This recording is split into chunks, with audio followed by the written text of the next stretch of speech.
کہا تھا کہ میں اللہ کا بیٹا ہوں، تو عیسیٰ علیہ السلام واضح طور پہ نہیں کرتا آپ تو جانتے ہیں میں نے ایسے کوئی بات نہیں کہی، اور پھر ان بندوں کے حوالے سے یہ بات کہتے ہیں، ان کے حوالے سے یہ بات کہیں گے، اور ان بندوں کے حوالے سے اللہ کے دربار میں کوئی سفارش، کوئی ایسی بات نہیں کریں گے، بلکہ ایک اتنا کہیں گے یا اللہ ان تعذبهم فإنهم عبادك وإن تغفر لهم فإنك أنت العزيز الحكيم۔ اللہ اگر سب کو بخش دے، معاف کر دے، یہ تعذبهم، اگر اللہ کو ان کو عذاب دے دے تو اللہ تیرے بندے ہیں، یعنی اللہ تیرے بندے ہیں، تیرے سب پہ مکمل کنٹرول ہے، تیری پکڑ سے، تیرے کنٹرول سے باہر نہیں ہے، تو عذاب دے سکتا ہے، لیکن اللہ ان کو جو بخش دے نا تو بڑا تو غفور ہے، بخشنے والا ہے، حکمتوں والا ہے۔ یہ قرآن پاک کی ایک ایسی آیت ہے، ہمارے پیغمبر علیہ السلام نے اس آیت کے ساتھ اتنی محبت کی، اور اس آیت کا اثر ہمارے پیغمبر علیہ السلام کو اس طرح ہوا کہ ایک رات آپ نے قیام کیا، جس طرح ہم تراویح پڑھ رہے ہیں، یہ قیام ہے، آپ نے ایک رات قیام کیا، پوری رات آپ اسی آیت کو پڑھتے رہے، ان تعذبهم فإنهم عبادك وإن تغفر لهم۔ یہ پوری آیت آپ نماز کے اندر بار بار، اور کوئی قرآن کا حصہ نہیں پڑھا، اس آیت کو بار بار پڑھتے رہے، اور اس کی بات سورۃ الانعام ہے۔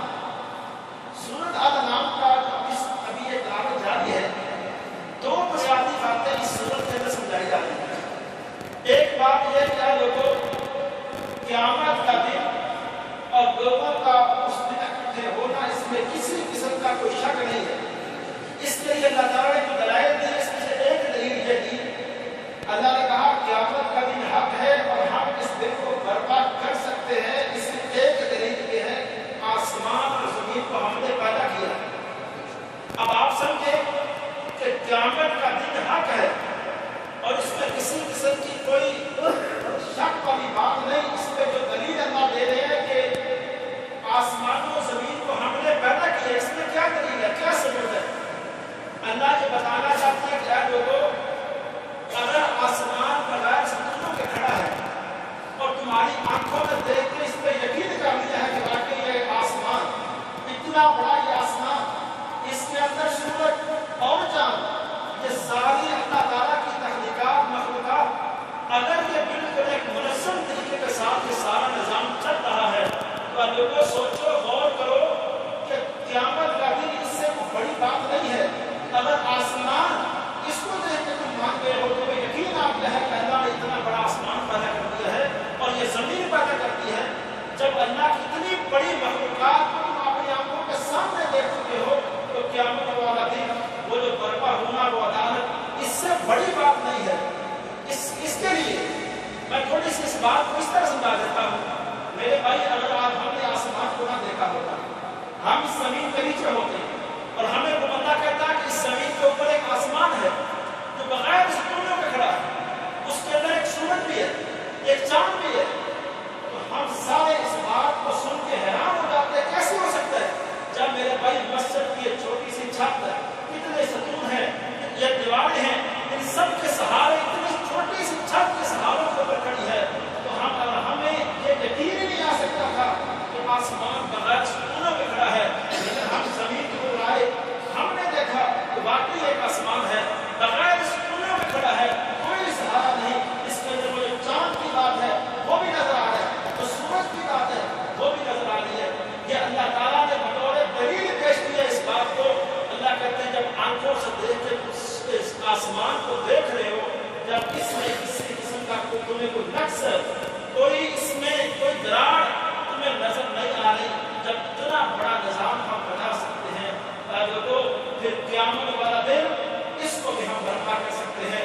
اس کے لیے اللہ تعالیٰ نے ایک اور دلیل دی، اللہ نے فرمایا دیکھو، جب ہم سارے لوگوں کو رزق کا انتظام ہم کر دیں، سب لوگوں کی مشکلات کو دور ہم کر دیں، تو ہمارے لیے یہ بات کیسے بعید ہے کہ ہم قیامت کا دن برپا نہیں کر سکتے۔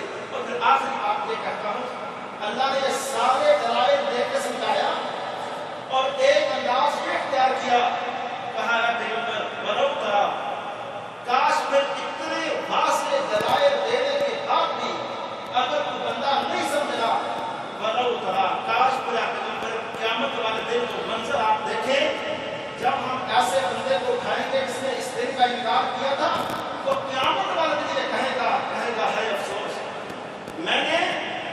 मैंने इस दिन का इनकार न किया होता, अल्लाह उस दिन फरमाएंगे ऐसा आज आँख से आइए जिस जहन्नम को देख, अपनी आंखों से सारे मंजर को देख, तो क्या ये हक नहीं है?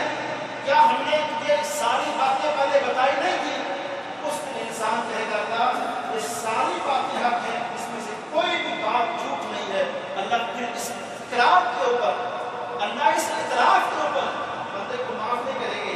बंदे को अल्लाह कहेंगे अच्छा आज तूने मान लिया ना, तूने इस बात का इतराफ कर लिया ना, तो वो जो तूने दुनिया में बार बार इनकार किया था, आज उस इनकार के बदले फिर अज़ाब उसका मजा चख। ये है वो सारी सूरत-ए-हाल जो सूरत के अंदर क़यामत के हवाले से बयान की गई है। तो और एक वाक़या है इब्राहीम अलैहिस्सलाम का, उसके हवाले से इंशाअल्लाह कल बात करेंगे। अस्सलाम।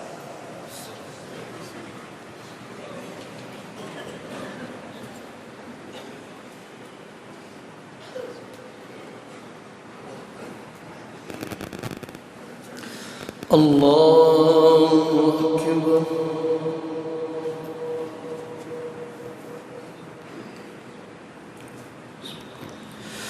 अल्हम्दुलिल्लाहि रब्बिल आलमीन अर्रहमानिर रहीम मालिकि यौमिद्दीन इय्याका नअबुदु व इय्याका नस्तईन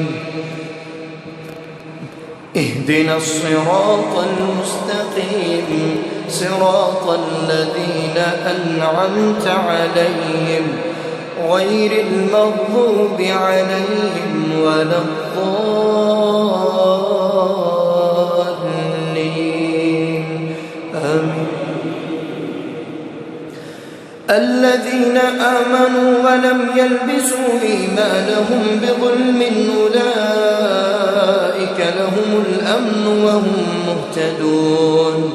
وتلك حجتنا آتيناها إبراهيم على قومه نرفع درجات من نشاء إن ربك حكيم عليم.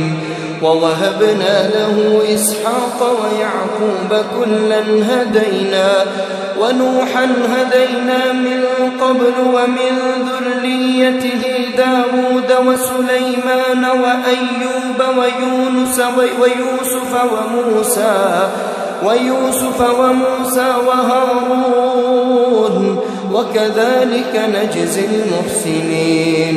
وزكريا ويحيى وعيسى وإلياس كل من الصالحين وإسماعيل واليسع ويونس ولوطا وكلا فضلنا على العالمين.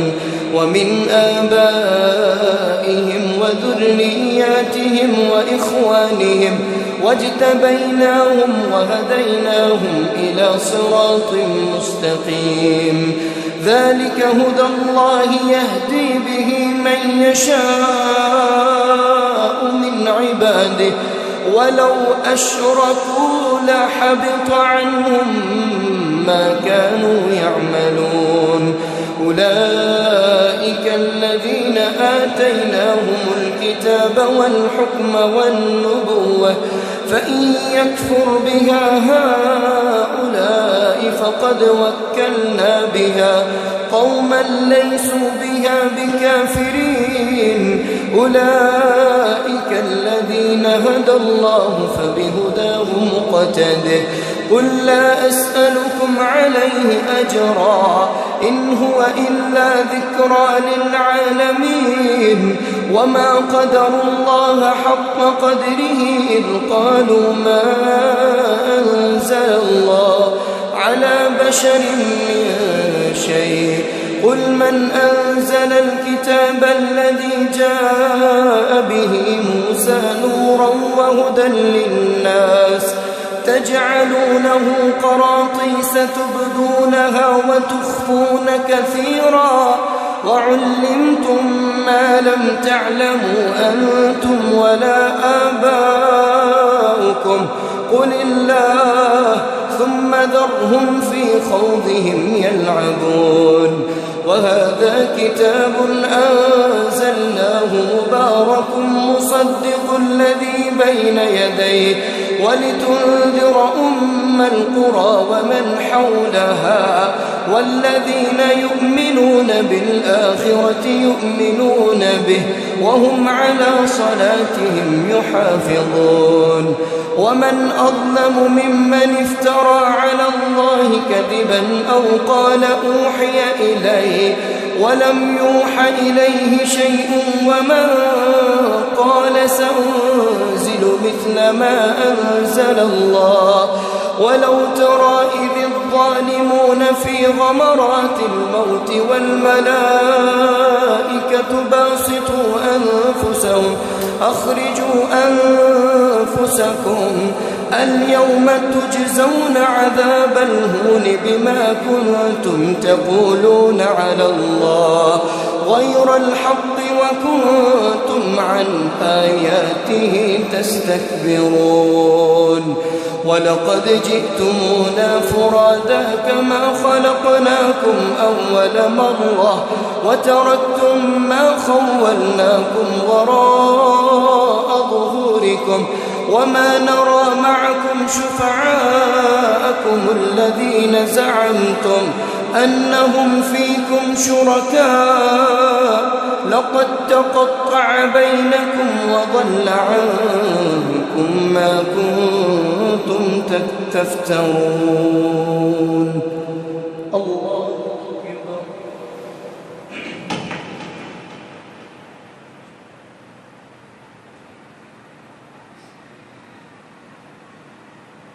سمع الله لمن حمده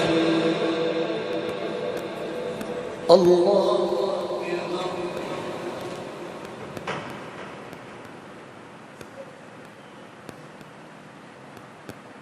الله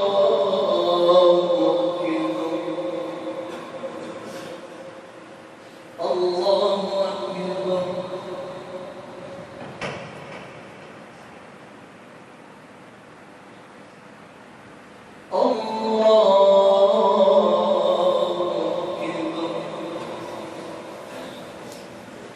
بسم الله الرحمن الرحيم الحمد لله رب العالمين الرحمن الرحيم مالك يوم الدين إياك نعبد وإياك نستعين اهدنا الصراط المستقيم صراط الذين أنعمت عليهم غير المغضوب عليهم ولا الضالين آمين ومن أظلم ممن افترى على الله كذبا أو قال أوحي إلي ولم يوح إليه شيء ومن قال سأنزل مثل ما أنزل الله ولو ترى إذ الظالمون في غمرات الموت والملائكة باسطوا أيديهم أخرجوا أنفسكم اليوم تجزون عذاب الهون بما كنتم تقولون على الله غير الحق وكنتم عن آياته تستكبرون ولقد جئتمونا فرادا كما خلقناكم أول مرة وتركتم ما خولناكم وراء ظهوركم وما نرى معكم شفعاءكم الذين زعمتم أنهم فيكم شركاء لقد تقطع بينكم وضل عنكم ما كنتم تفترون إن الله فالق الحب والنوى وضل عنكم ما كنتم تكسبون إن الله فالق الحب والنوى يخرج الحي من الميت ومخرج الميت من الحي ذلكم الله فأنى تؤفكون فالق الإصباح وجعل الليل سكنا والشمس والقمر حسبانا ذلك تقدير العزيز العليم وهو الذي جعل لكم النجوم لتهتدوا بها في ظلمات البر والبحر قد فصلنا الآيات لقوم يعلمون وهو الذي أنشأكم من نفس واحدة فمستقر ومستودع قد فصلنا الآيات لقوم يفقهون وهو الذي أنزل من السماء ماء فأخرجنا به نبات كل شيء فأخرجنا منه خضرا نخرج منه حبا متراكبا ومن النخل من طلعها قنوان ودانية وجنات من أعناب والزيتون والرمان مشتبها وغير متشابه انظروا إلى ثمره إذا أثمر وينعي إن في ذلكم لآيات لقوم يؤمنون وجعلوا لله شركاء الجن وخلقهم وخرقوا له بنين وبنات بغير علم سبحانه وتعالى عما يصفون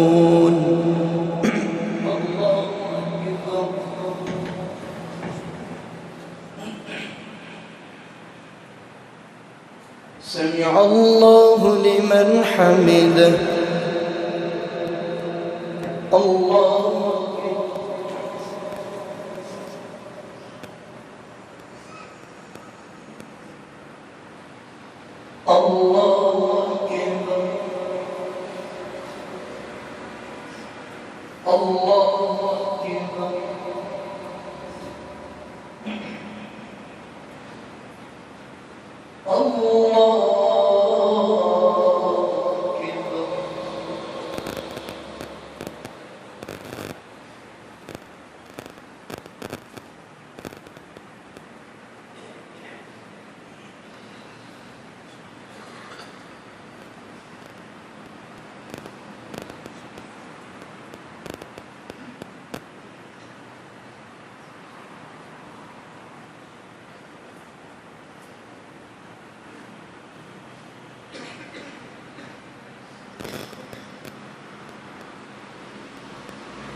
السلام عليكم ورحمة الله السلام عليكم ورحمة الله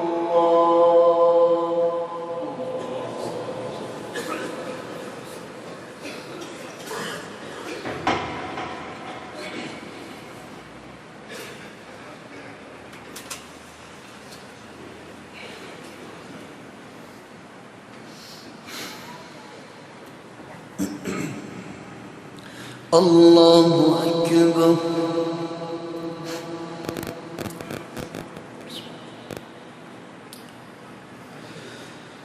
الحمد لله رب العالمين الرحمن الرحيم مالك يوم الدين إياك نعبد وإياك نستعين اهدنا الصراط المستقيم صراط الذين أنعمت عليهم غير المغضوب عليهم ولا الضالين آمين بديع السماوات والأرض أنى يكون له ولد ولم تكن له صاحبة وخلق كل شيء وهو بكل شيء عليم. ذلكم الله ربكم لا إله إلا هو خالق كل شيء فاعبدوه وهو على كل شيء وكيل. لا تدركه الأبصار وهو يدرك الأبصار وهو اللطيف الخبير. قد جاءكم بصائر من ربكم فمن أبصر فلنفسه ومن عمي فعليها وما أنا عليكم بحفيظ. وكذلك نصرف الآيات وليقولوا درست ولنبينه لقوم يعلمون. اتبع ما أوحي إليك من ربك لا إله إلا هو وأعرض عن المشركين. ولو شاء الله ما أشركوا وما جعلناك عليهم حفيظا وما أنت عليهم بوكيل. ولا تسبوا الذين يدعون من دون الله فيسبوا الله عدوا بغير علم. كذلك زينا لكل أمة عملهم ثم إلى ربهم مرجعهم فينبئهم بما كانوا يعملون. الله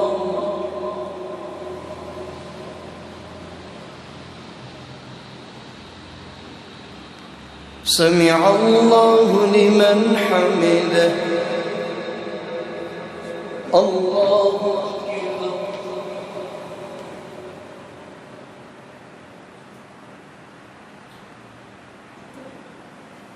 الله أكبر. الله أكبر.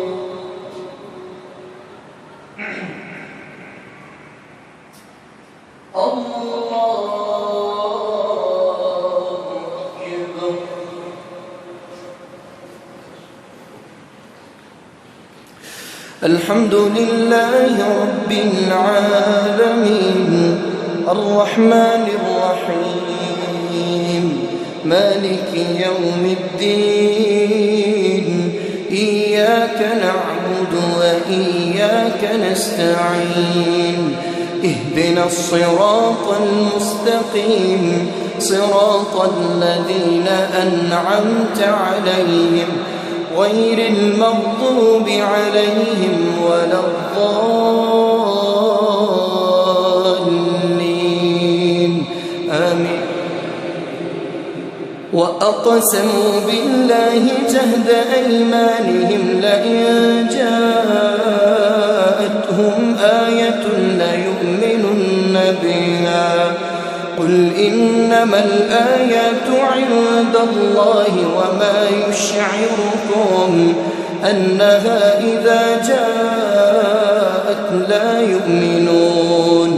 ونقلب أفئدتهم وأبصارهم كما لم يؤمنوا به أول مرة ونذرهم في طغيانهم يعمهون. الله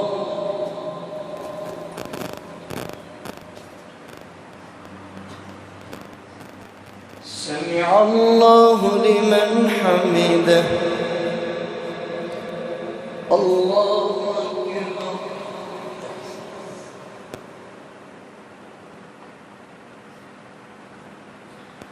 الله أكبر.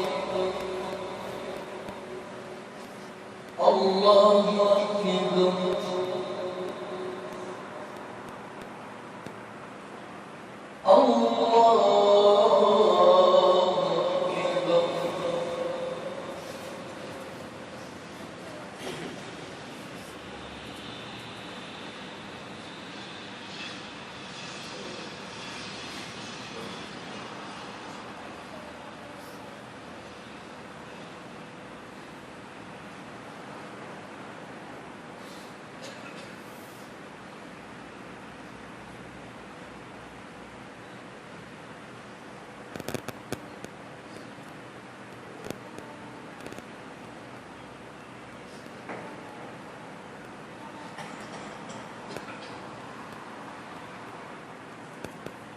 السلام عليكم ورحمة الله. السلام عليكم ورحمة الله.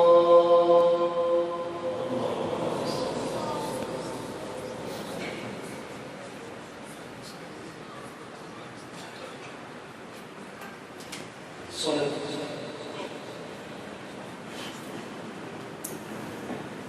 الله أكبر.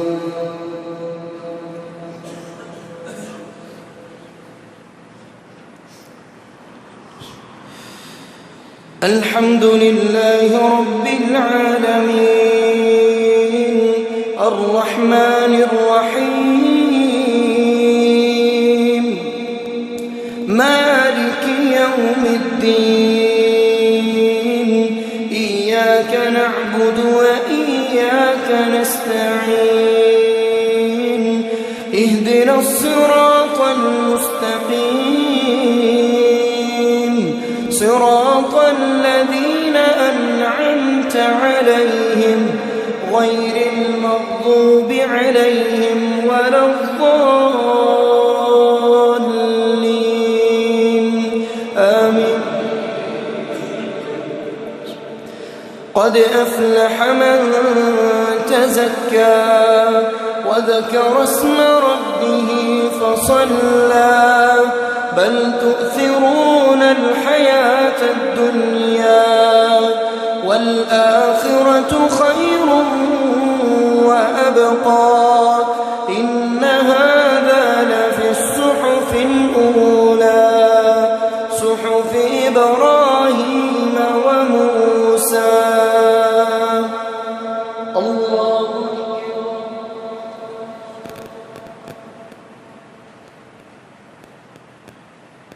سمع الله لمن حمده. الله أكبر.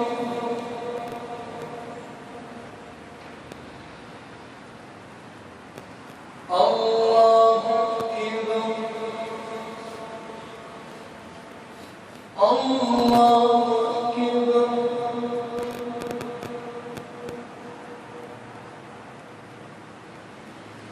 الله أكبر.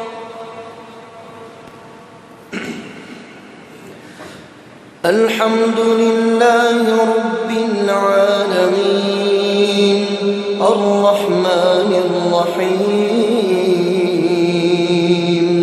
مالك يوم الدين إياك نعبد وإياك نستعين اهدنا الصراط المستقيم صراط الذين أنعمت عليهم غير المغضوب عليهم ولا الضالين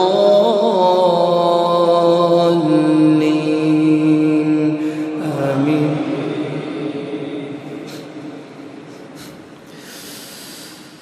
قل يا أيها الكافرون لا أعبد ما تعبدون ولا أنتم عابدون ما أعبد ولا أنا عابد ما عبدتم ولا أنتم عابدون ما أعبد لكم دينكم ولي دين. الله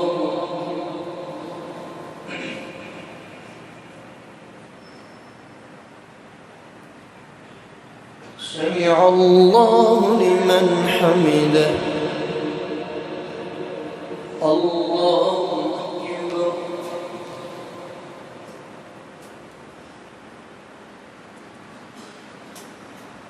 الله أكبر. الله أكبر.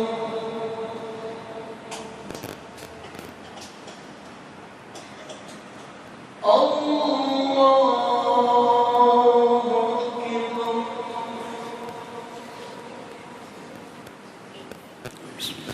الحمد لله رب العالمين الرحمن الرحيم مالك يوم الدين إياك نعبد وإياك نستعين اهدنا الصراط المستقيم صراط الذين أنعمت عليهم غير المغضوب عليهم ولا الضالين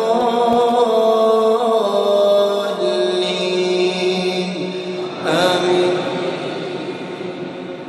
قل هو الله أحد الله الصمد لم يلد ولم يولد ولم يكن له كفوا أحد. الله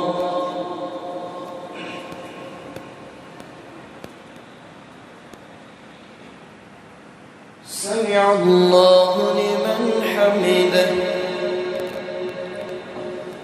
اللهم اهدنا فيمن هديت وعافنا فيمن عافيت وتولنا فيمن توليت وبارك لنا فيما أعطيت وقنا برحمتك واصرف عنا شر ما قضيت فإنك تقضي ولا يقضى عليك فإنه لا يذل من واليت ولا يعز من عاديت تباركت ربنا وتعاليت.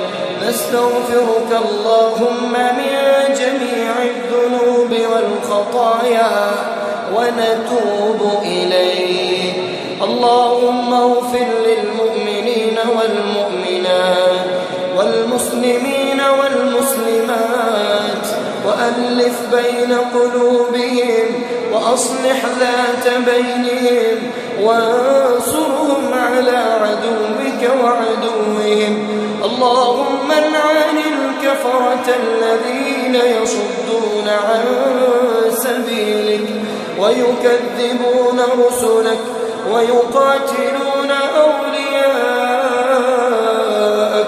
اللهم خالف بين كلمتهم وزلزل أقدامهم وأنزل بهم بأسك الذي لا ترده عن القوم المجرمين.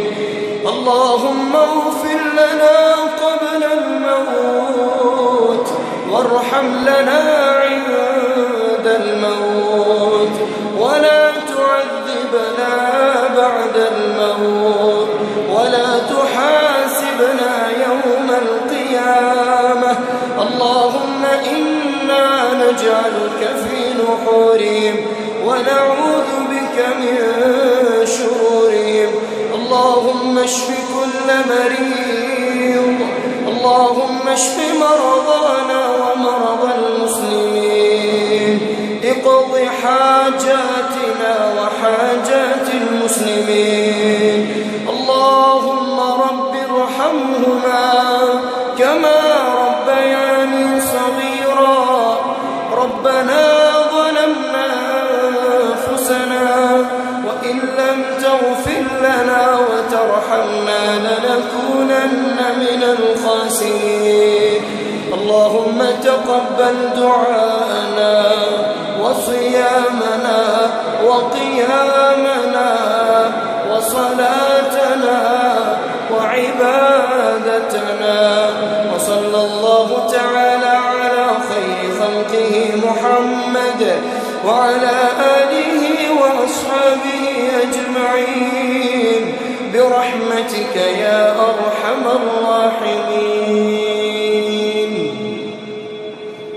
الله أكبر.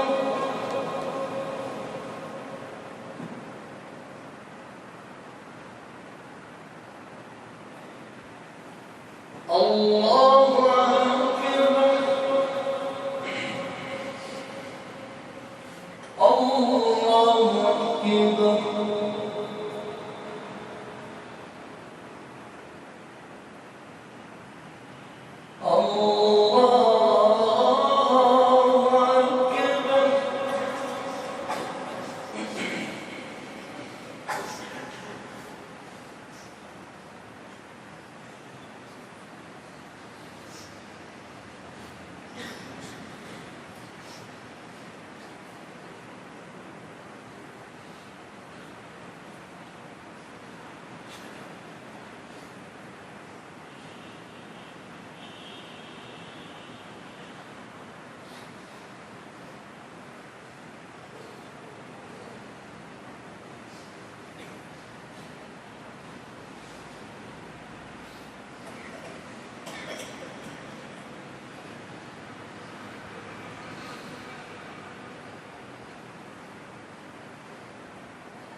سلام